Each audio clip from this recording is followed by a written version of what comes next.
Hello mga Kasuki Loves, good day. At ayan na po ang aking ginawang cake na tulips cake.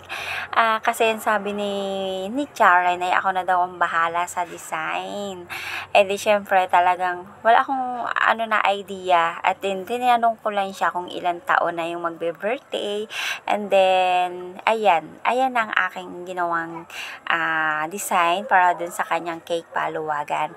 And mga Kasuki Loves, yung pong gusto pong sumali sa paluwagan cake, kontakin nyo lang po si Charin Villafranca.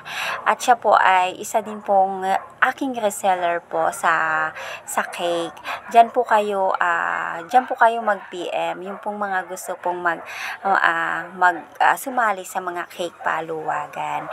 And thank you Miss Charin Villafranca dahil ako yung napili nyo para gumawa ng cake sa iyong cake paluwagan. Thank you.